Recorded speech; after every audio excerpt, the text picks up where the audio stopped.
Okay, here is the last chapter of this class, which is angular kinetics. So in this chapter, we are going to deal with the center of gravity, stability and balance, moment of inertia, and angular momentum. So let's start with the center of gravity. Center of gravity is defined as a point around which the weight of body is balanced in all directions. And then center of gravity and center of mass, these two are often used interchangeably. And then as you can see here,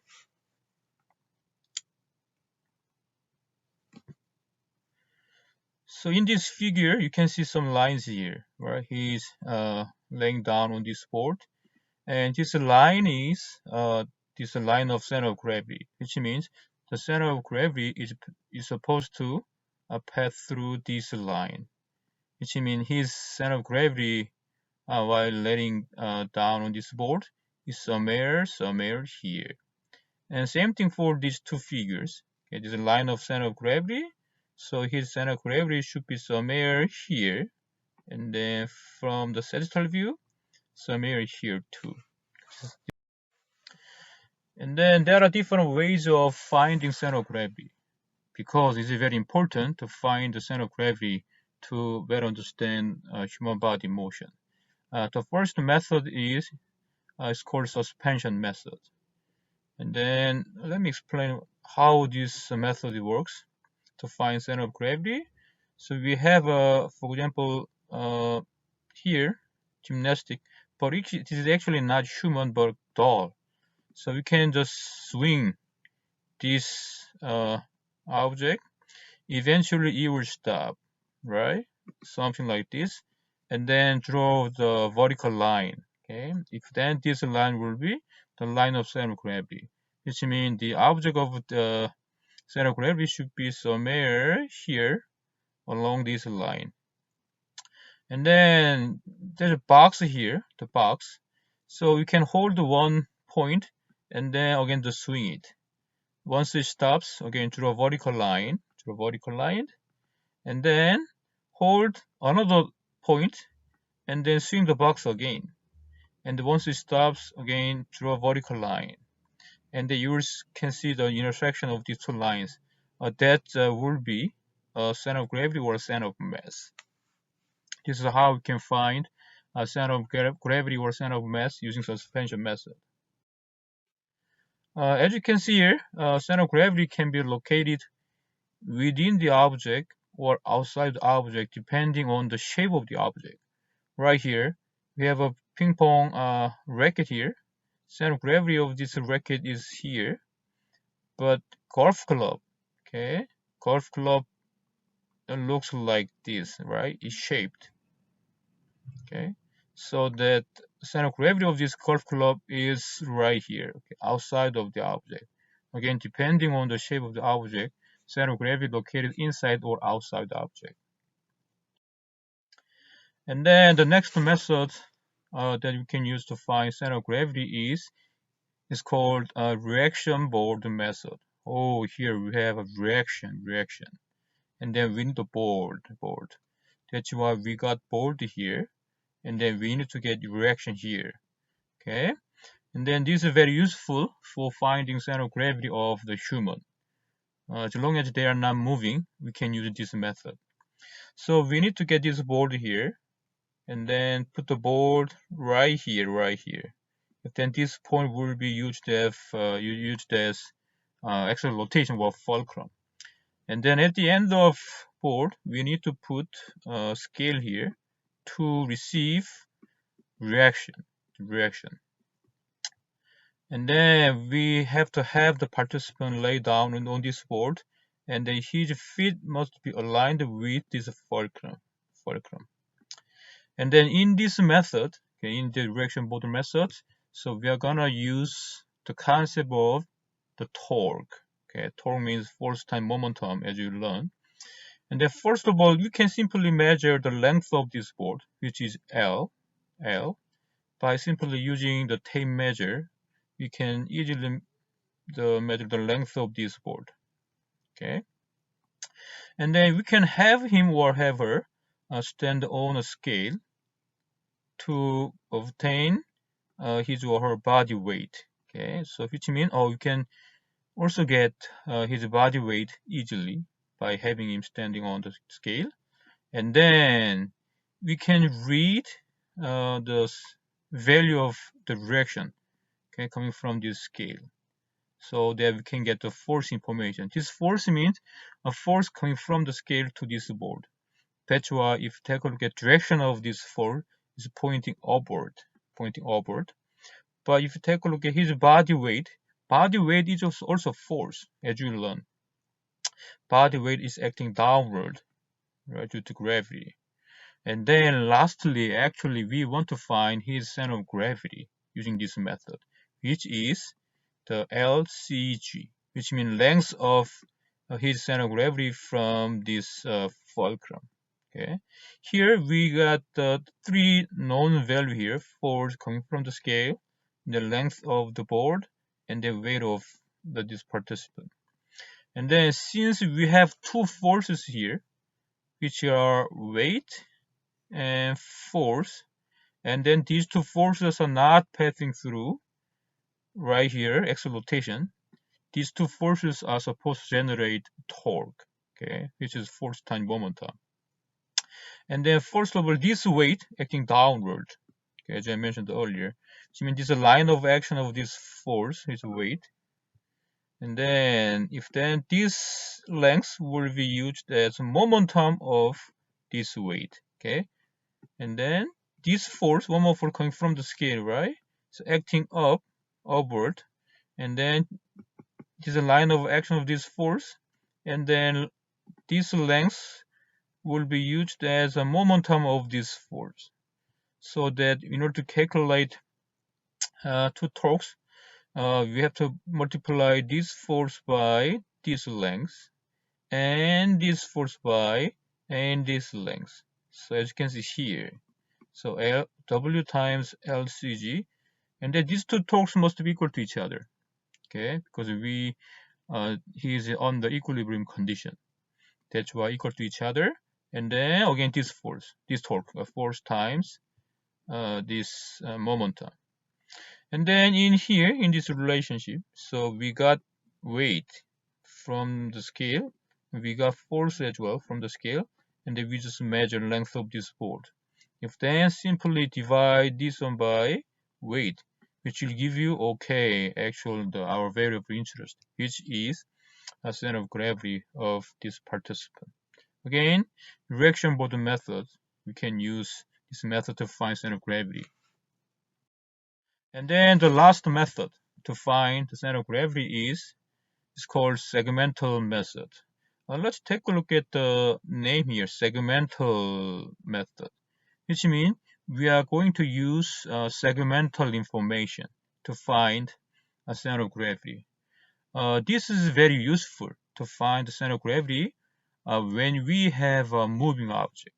For example, moving human, okay, like you guys, when you dance or when you jump, when you run. Okay, again, this is very useful finding center of gravity of moving object, because center of gravity keeps changing as we move in terms of the positions. That's why this method can be used for finding the center of gravity of moving object. As I just mentioned, body posture can change continuously. So if the body posture changes continuously, as I mentioned, the location of center of gravity keeps changing as well. That's why we can use this method. So compute the whole body center of gravity from the segmental center of gravity. Again, we are going to utilize segmental information, segmental center of gravity, to find whole body center of gravity. These are equations for finding center of gravity using the segmental method. Although it look very complicated, it's very quite simple. So soon we are gonna go over an example to better understand this formula. But this again is a lot simpler than it looks actually. But let me first explain the meaning of these formulas. Here, xg means x coordinate of center of gravity of whole body, and the ycg means y-coordinate of whole body center of gravity. For example, here if you take a look at this figure, so we again define the right arm as a whole body, which means this right arm will be used as a whole body. If then x means the x coordinate of the right arm's whole right arm center of gravity, and the y means y coordinate of whole this right arm center of gravity. If then these are all segmental information. So in this figure, actually, how many segments are here?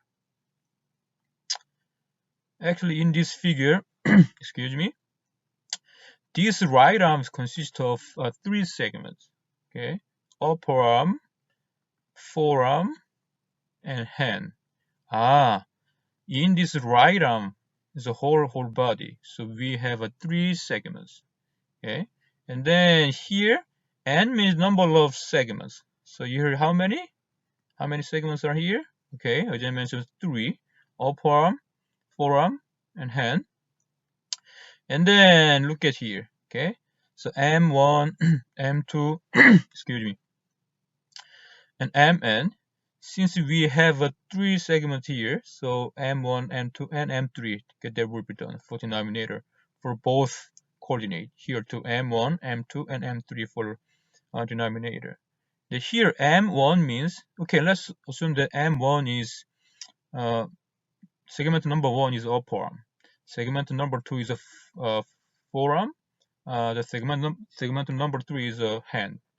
If the M1 is mass of forearm times x1 means x coordinate of the first segment, which is upper arm, so that 3 here, 3, and plus mass 2, okay, mass of the second segment, which is the forearm, okay, mass of forearm times x coordinate of forearm, which is 5 here, and plus lastly mass of hand times x coordinate of the hand, this is 7.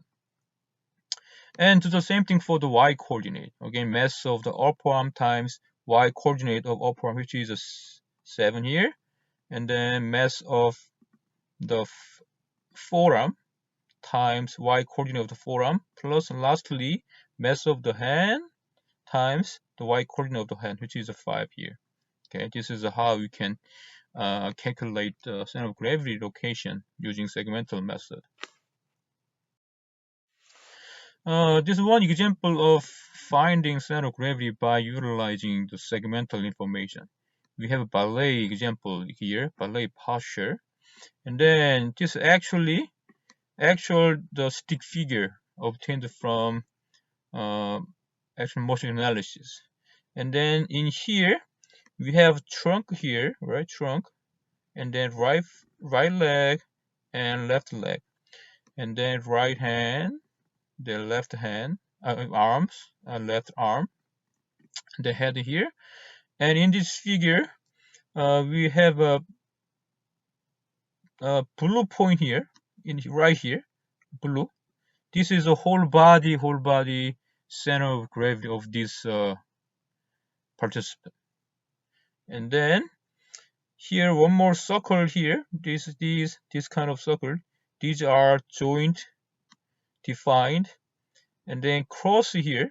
Cross means this is a segmental center of gravity, which means this cross is the center of gravity of her left thigh, and then this is her center of gravity of her left shank or shin. And if then this one will be center of gravity her right thigh, and then this one will be center of gravity over her right shank, and this foot center of gravity informations.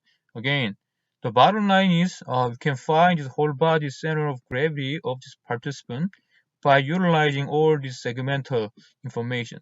See, segmental center of gravity as well as the segmental body mass information. Let's go over one simple example of segmental methods. I'm definitely sure that if you went through this, if you go through this example, you should be able to segmental method a lot easier.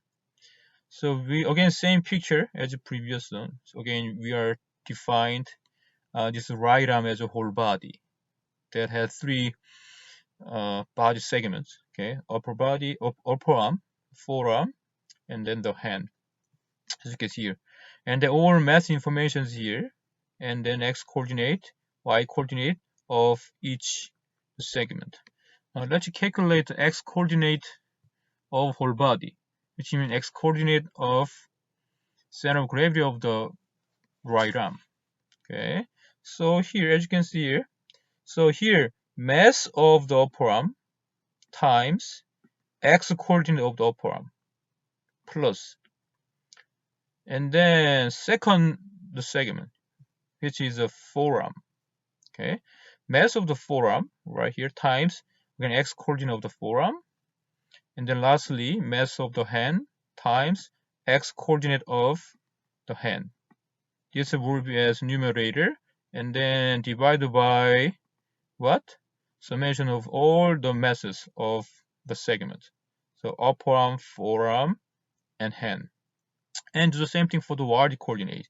Again, denominator should be the same as this one. Okay, add all the body masses, and then this y, again mass of the upper arm times y coordinate of the upper arm this time, because we are looking at the center, the y coordinate of the whole body center of gravity right here, and then mass of the forearm times y coordinate of the forearm plus, and the mass of the hands times y coordinate of the hand. If then, so we will be able to calculate so x coordinate and y coordinate of the whole body center of gravity, which is actually right arm. Okay. Okay, the bottom line is we are utilizing what? Segmental mass, segmental coordinate information to find whole body's x coordinate and y coordinates of center of gravity. And then next concept is stability and balance. They sound very similar to each other, but mechanically those two concepts are totally different concepts. So stability means resistance to disruption of equilibrium, which means how difficult it is to break the equilibrium. And balance means ability to control equilibrium. So you can try to increase balance by utilizing your vestibular organ or your muscle or visual system. Okay, so ability to control equilibrium. But we will talk more about stability instead of talking about the balance, because stability is more the mechanical term than balance. So we will talk mainly about stability in this chapter. Okay, I'd like to introduce the concept of base of support. Okay, this base of support is defined as the area bounded by the outermost regions of contact between the body and support surfaces. Okay, this is actual area. Okay, and then let's take a look at these figures to better understand what the base support is about. Okay, there are 5 conditions here: A, B, C, D, E. And then can you see the dotted line? These are all the size of base support. So again, for figure A, okay, in this situation, this is actually 2 feet. Okay, the participant is just standing still. If then you can define the area bounded by the outermost regions of contact between the body and their support surfaces. If then this whole area will be a base of support when he is standing still. And then now he changed his posture. Okay, now left foot is in front of the right foot. Okay, if then still you can create or build the area bounded by the outer regions of contact here. If then this size of the area will be the base of support. Now how about this one? Okay, we have only 1 foot, which means he's standing on 1 foot. That's why the size of this area will be a base of support. So when you compare this C with the B, So which one has a greater base of support? Obviously, B is greater than C in terms of the base of support. Okay. How about D? Okay, D. D is also from the same participant. Now his left foot and right foot. There are, and can you see the 5 dots here? This is a 5 fingers. His right fingers. He's touching the floor using 5 fingers. That's why he is gonna have this much size of the base of support. Okay. How about this? The figure E. Still again he is touching the floor, but he is touching the floor with all 10 fingers. The right hand and the left hand. That's why he will create this much the size of base of support. Okay. This size of the area bounded by again outermost regions of contact will be defined as a base of support. So let's compare, for example, C with A or C with B. So as you can see here, A has a greater base of support compared to C, and B also has a greater base of support than C. And then if you compare stability between these two and then these two, okay, which one has higher stability? Obviously, A has a higher stability compared to C, and B also has a higher stability compared to C, which means base of support is related to our stability. Okay, so I can say the greater base of support is, the more stability the object has. Okay, that's something you have to make sure of. Okay, we have a larger, if you have a large base of support, so we are going to increase the body stability. And then disruption of equilibrium. So I'd like to introduce how we can disrupt or break equilibrium. So by understanding these concepts, you can have a better idea of stabilizing your body. Okay, so disruption of equilibrium. So we have a box here, one box here. Then there are multiple the information provided here. First of all, we have a weight here. Weight. W means weight. Okay, weight of this box acting downward due to gravity, which means it's a line of action of the gravity of this box. And then we have a force here. This applied force. So I want to break this equilibrium. I want to disrupt the equilibrium. If I push this box this way, okay, with high amount of force, the box will fall this way, right? So that this is the way you can break this box equilibrium. And then in here, how many forces here? How many forces are here? One from my applied force, and then the other one is coming from the weight of this box. There are two forces acting on this box. And then if I push this box this way, okay, the box will fall like this, okay, like this. If then this red point will be serving as the axial rotation. Box will be rotating about this point. There are two forces here, and we have also axial rotation. And if you take a look at the direction of these forces here, okay, this force is passing this way, and this weight is passing down this way, right? It means these two forces are not passing through axial rotation, which means these two forces will generate the angular motion, which is torque. Again, here we are gonna use the concept of torque again to understand the disruption of equilibrium.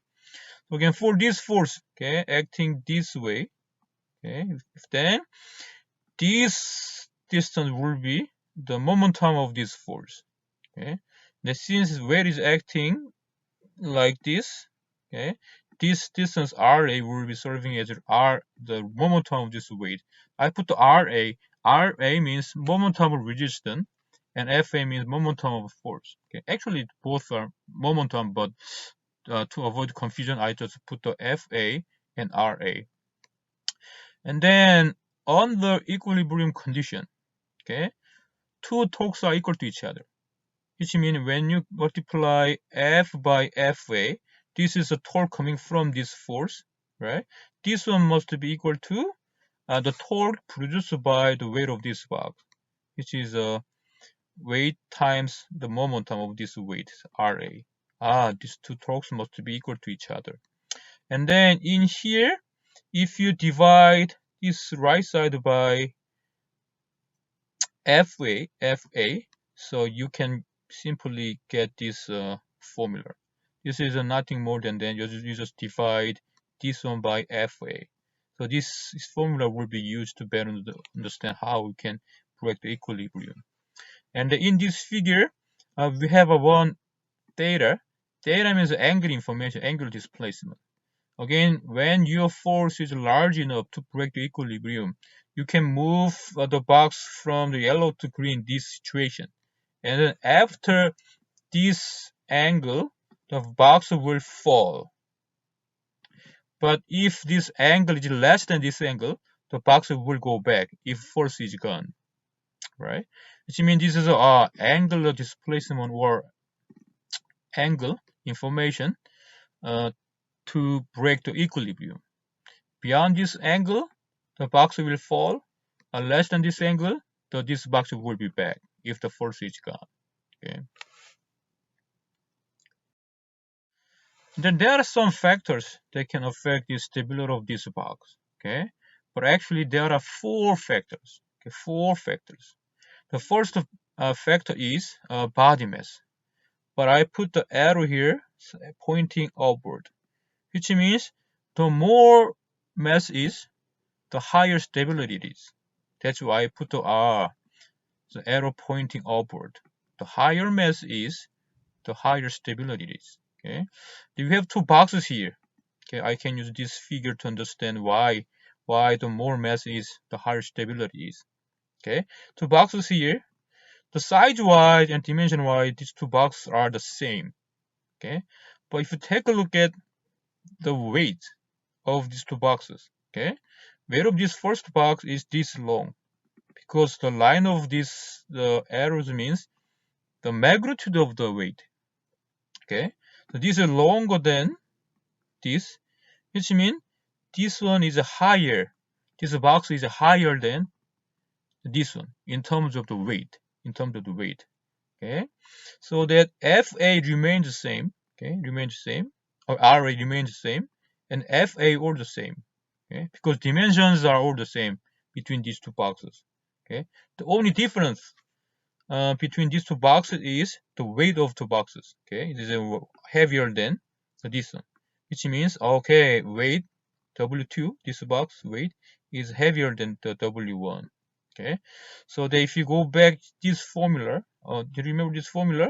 This formula from the previous one, I just simply divide FA, I divide this one by FA. Okay, so in this formula, as W, weight here, as W increases, okay, what will happen to the force? Force also increases, which means as weight increases, it will require us to use more forces to break the equilibrium.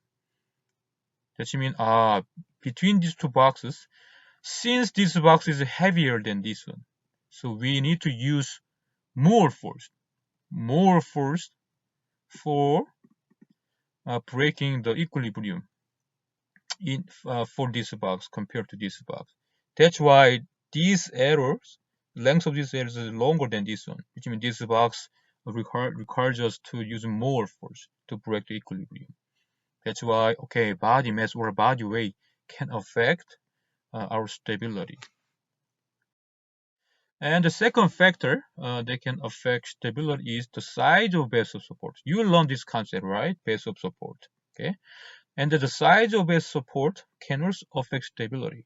But I put the arrow here pointing upward again, which means the greater the size of base support is, the higher stability we get. Okay.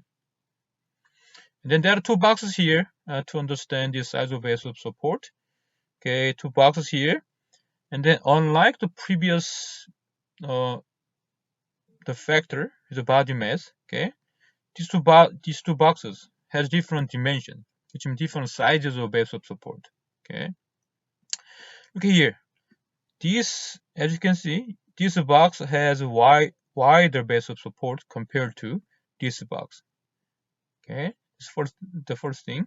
And then let's take a look at weight of these two boxes. Okay, weight compared to weight of these two boxes. Okay, W and W. Oh, actually, although the sizes of the boxes are different between these two, in terms of the weight, okay, weights are the same.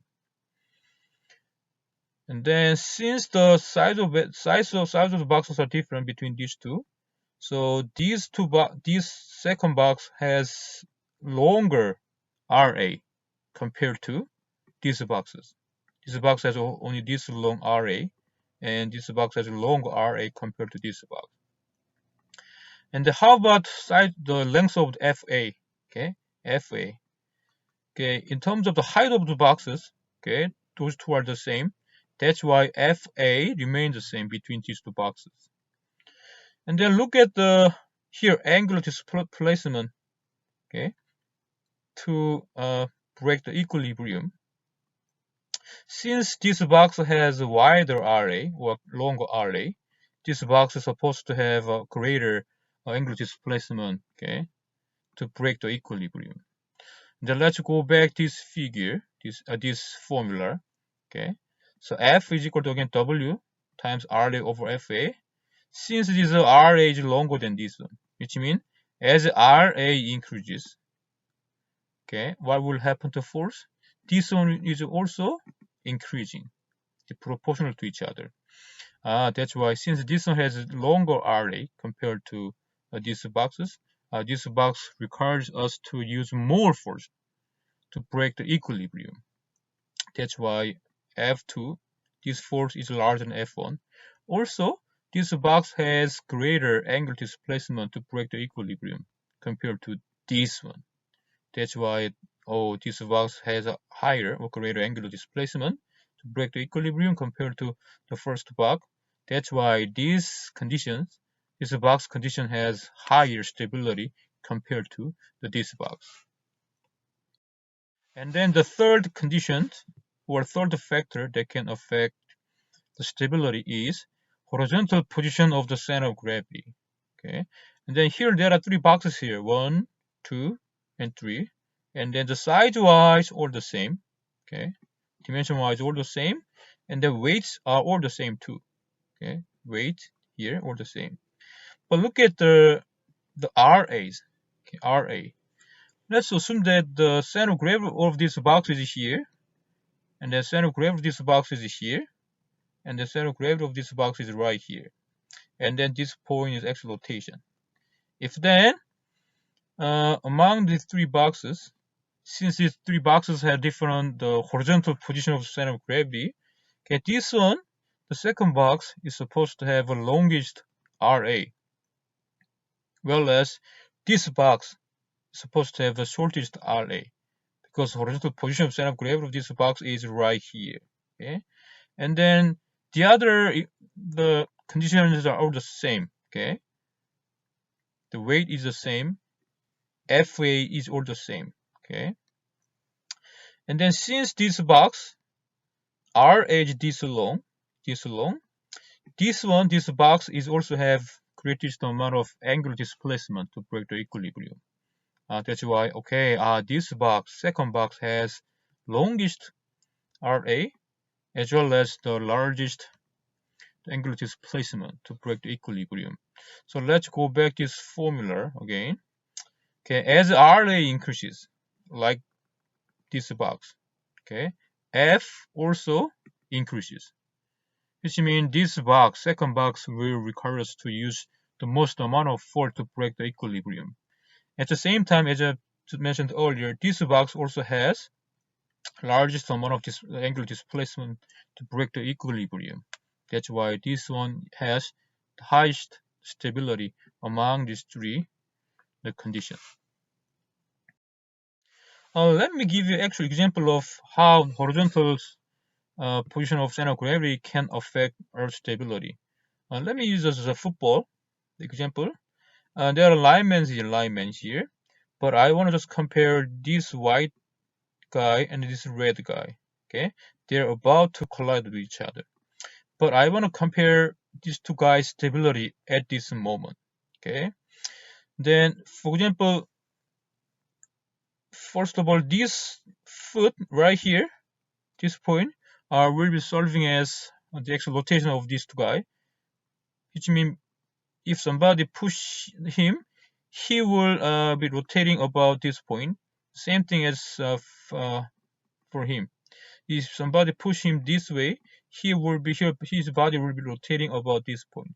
That's why this foot will be serving as actual rotation.